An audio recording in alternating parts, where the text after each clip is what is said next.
guys, it's Nat and today I'm going to be sharing with you my favorite books of 2024. So just a disclaimer, not all of these books came out in 2024, but I ended up reading them in 2024. So I'm actually very happy with how many books I read in 2024. I ended up miraculously reading 52 books. So I'm going to be sharing with you 13 of those books that I constantly think about. So I would consider them my favorite books of 2024. So I'm going to start off with book 13 and then I'll tell you my all-time new favorite books at the end of this video. So there is an order to this list. Okay, book 13 is We Used to Live Here by Marcus Kliewer. So this book, we follow Charlie and Eve who have moved into this house that they're flipping. So they want to renovate it and then sell it and then move on. But one day, Charlie is out on an errand and she leaves Eve alone in the house. Eve hears a knock on the door and it's a family. The father says, "Hi, I know we're strangers, but I was wondering if you would let me show my family the house I used to live in as a child." Eve is a people pleaser, so she lets them in, and she probably shouldn't have, because ever since she lets them in, some weird stuff ends up happening. So this is a horror book and it was the author's debut of 2024. I absolutely was blown away by how much I enjoyed this book. I loved the characters. I loved that there were like little chapters or snippets in the book between chapters of like archives, so it was showing the history of the property and like what happened with the family that used to live there. So kind of the family of the father that was of the family that came to visit Eve, and they also have a dog. The book was a lot of fun. It kept me at the edge of my seat and I actually finished it really quickly. Like the beginning is kind of slow, but the ending makes up for it. It's an open-ended ending and I really enjoyed that because the mystery surrounding the property and like what happens at the property, like it makes sense why the author would end the story like that. So yeah, I really enjoyed this book. At number 12 we have Close Knit by Kels and Denise Stone. So this is actually a romance, a sports romance at that. I actually talked about this book in a couple of my videos, but in this one we follow Cameron Hastings, who is an American soccer player. I'm British, so I'm gonna say football, but when I say American football it doesn't make sense because that's a different sport. But yeah, he's an American soccer player that joins the Premier League, so he moves to London. And then we also have Daphne, who is a knitting influencer, and she also moves to London, but they originally meet in San Francisco where they're from and their families live. Cameron, not only we get to see his football career, but we also see his mental health and how it has kind of deteriorated because of the first football team that he joined in the Premier League. Like they were very toxic, so he has trouble trusting his new teammates and also kind of has trouble trusting Daphne because he used to date an influencer and it didn't end well before. And then yeah, Daphne is also dealing with her own mental health struggles. So this book not only has a sweet romance that starts off as a one-night stand, but then they become friends. It just like also shows you how to deal with mental health and how important it is to let people in even if you have trust issues. Like this book really took me by surprise. I loved the knitting aspect. It definitely encouraged me to pick up knitting. I used to knit when I was like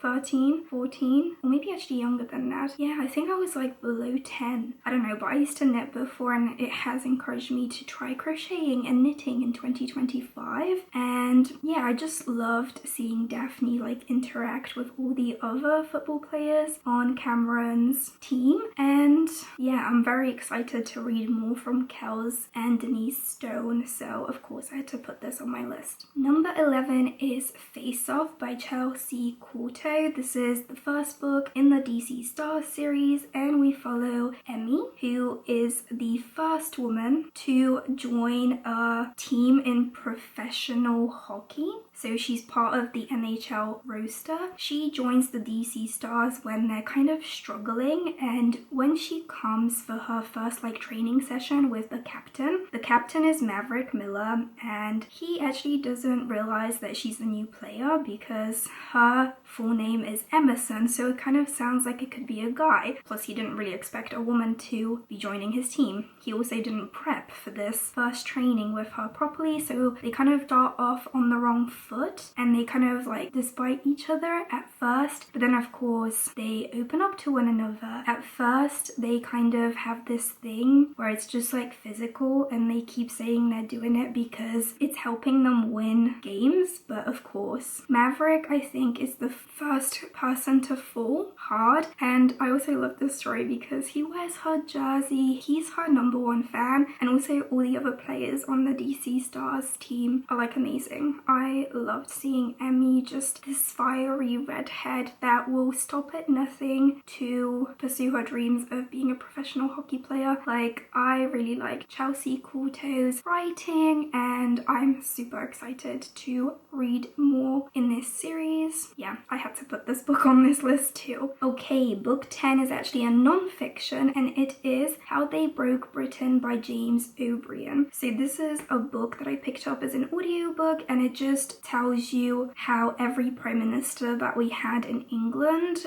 and how they kind of brought England to how it is now, if that makes sense. So basically how they broke Britain, how each prime minister and each government broke Britain, and how they kind of ruined the economy and just like the way of living. I really enjoyed this. Let's see what else I said on Goodreads. So I also said it made me understand how and why people became leaders of Britain and how they got these positions, and it was really interesting because James O'Brien kind of focused on a different perspective as to what the media portrayed, and it also showed how Brexit became a thing, because I didn't really understand it and I was here when it happened, and it was just really interesting how James O'Brien made everything very feasible, very easy to digest. So if you're curious about like politics, or you want to learn a little bit because you know nothing about it or you don't understand it, I highly recommend this book. I think James O'Brien is the one that narrates it as well, and it was just very nice to like hear his opinions on it, but it was mostly, I feel like it just portrayed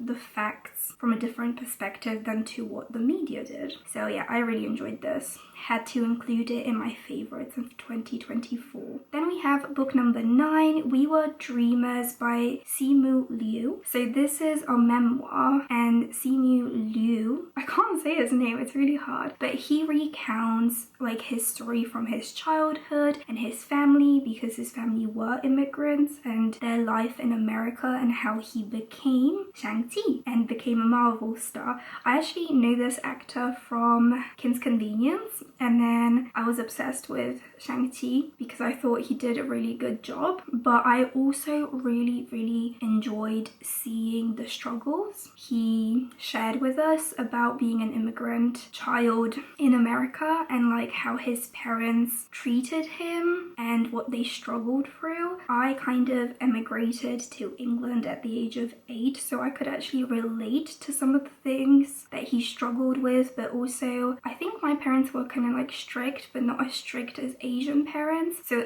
that was very interesting, and I highly recommend you pick up memoirs as audiobooks, especially if the author reads it, because Simu Liu did such an amazing job, narrated his own book. It felt like he was just chatting to us as a friend, and yeah, I just really enjoyed hearing about his life. So yeah, had to include this on the list. Book number 8 is That's Not My Name by Megan Lally. So this is a kind of mystery YA that follows Mary, who ends up waking up in a ditch. She has no recollection of who she actually is, so she ends up going to the police station. Then a man kind of like comes in frantically into the police station. He's saying, "My daughter's missing, please help," and then he sees Mary and he's like, "That's her." He brings all these documents with him to show that this is her, and the police officer lets her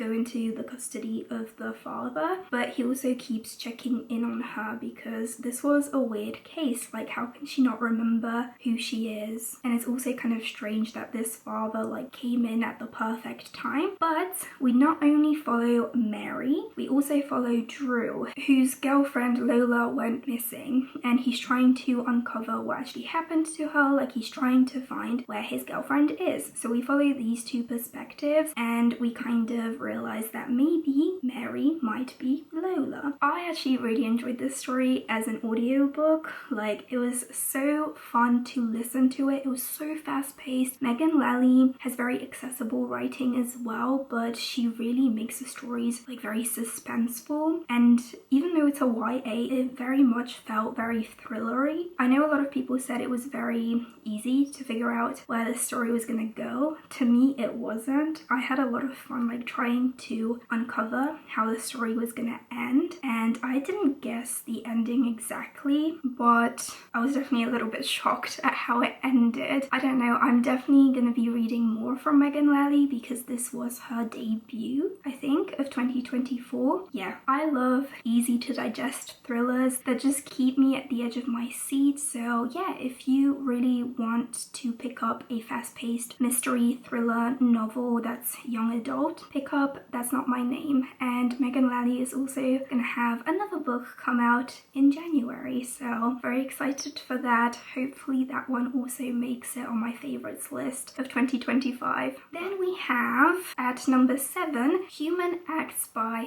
Kang. So this book focuses on different perspectives of the Gwangju uprising that happened in the 80s in South Korea. At first, like, we follow a boy that's helping deal with the bodies that are coming in of the people that are dying in this uprising. If you don't know what happened in South Korea in the 80s, there was martial law imposed on the citizens, so their rights were kind of like stripped away because they had military dictator as the president. And to me, this book just took me by surprise. Like, I didn't expect to like it as much. Like, she uses unexpected perspectives to tell a story. And yeah, this one, like, in one chapter we had kind of like a dead body narrating what was happening. I think I really enjoyed the editor's chapter the most, but yeah, this book took me by surprise. I really enjoyed it. I definitely want to pick up more from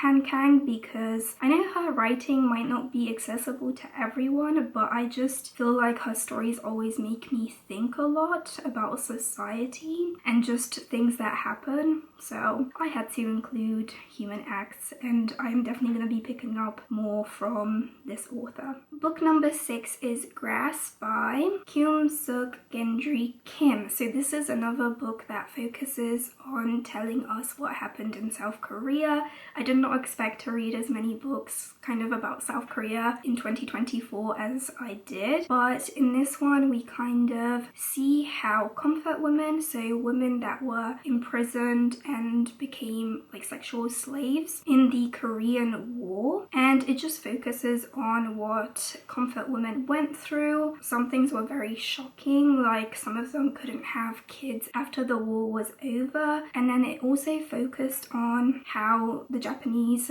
government, because the Japanese government caused these women to become comfort women. Like, they've never apologized, and that's all the comfort women want. And also looked at how Koreans and like Korean society looked at these women. It was very heartbreaking. This is actually a graphic novel, so I think it's easier to digest than like if this was written as a normal book. I think if you read it very closely and you look at the images in the graphic novel, you'll see how heartbreaking everything that happened to comfort women was. This book left me shocked. I felt so sad for the women and also angry that after so many years have passed, the Japanese government hasn't said sorry. That really annoys me, so yeah, I had to include Grass. Now we get on into my top 5. So number 5 is The Crimson Moth, or Heartless Hunter by Kristen Ciccarelli. So this is going to be a duology, so it's called The Crimson Moth duology. I don't know why, but in England the book is called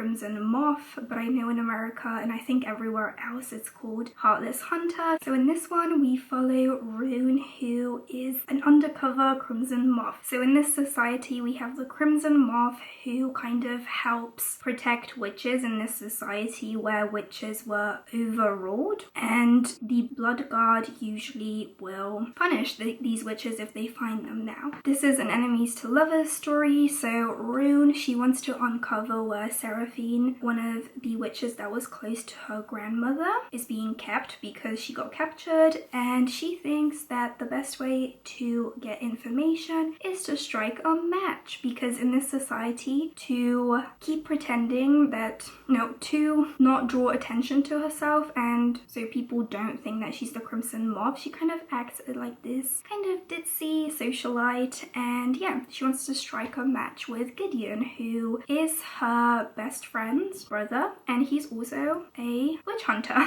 And yeah, Gideon wants to get closer to Rune because he kind of has a suspicion that she's the Crimson Moth, and yeah, it's basically that. I picked this up as an audiobook and I flew through it. I love Kristen Ciccarelli's writing a lot. I did read the first 2 books in the last Namsara, I think it's called the Isakari trilogy. Never picked up the last book, I don't know why, but I really love her writing. I love her characters. I grew so attached to Rune, and we basically follow both perspectives of Rune and Gideon. Gideon, I have a love-hate relationship with him, but Rune, when some things happened that were kind of terrible to her, I really felt for her. I'm very excited to pick up the second and last book. I believe it comes out maybe in February or March. It's definitely in the first half of 2025. This book makes me realize if romantasy is as good as this book, I definitely want to pick it up, because this is the only romantasy I actually read in the year of 2024. I've been kind of avoiding it like the plague, but this book made me realize I should probably not avoid it. Give it a shot. So yeah, the Crimson Moth or the Heartless Hunter I definitely had to include in my top 5. Number 4 is The Wingman by Stephanie Archer.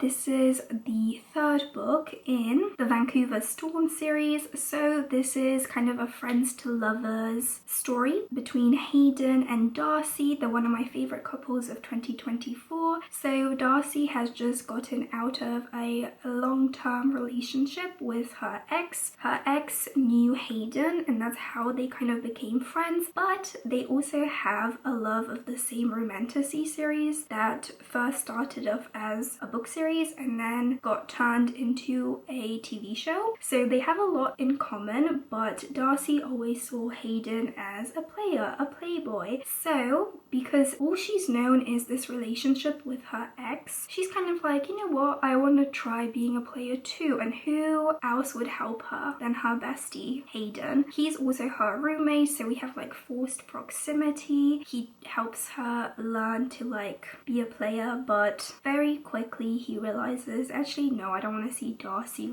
dating any other guy. I'm the guy for her, and I'm gonna try and show her that I'm not the player she thinks I am. Oh my god, I thought this was so swoon worthy. Love Darcy and Hayden. Hayden is just such a sweetheart. I loved that they had this romantasy series, that they would always talk about it, and she even got him a shirt with something from the series, and I was like, that's so sweet, so cute. I highly recommend this book. Number 3, we have The Fake Out by Stephanie Archer. This is actually the first Stephanie Archer book that I read, and this is the 2nd book in the Vancouver Storm series. So in this one, we follow Hazel, who wants to get back at her ex, so she decides to fake date Rory, who she also knows from high school because she used to tutor him. I absolutely love this story. I love a fake dating story, and also trying to get back at your awful ex. Rory and Hazel are just such a cute couple. Rory loves to spoil Hazel. He's always had a thing for her, so now he's just trying to show her that he is the one for her. I don't know, I feel like I don't really have too much to say about this. I just really love Stephanie Archer's characters. I love the tropes she writes about, and I just love her writing a lot. So I knew I was going to include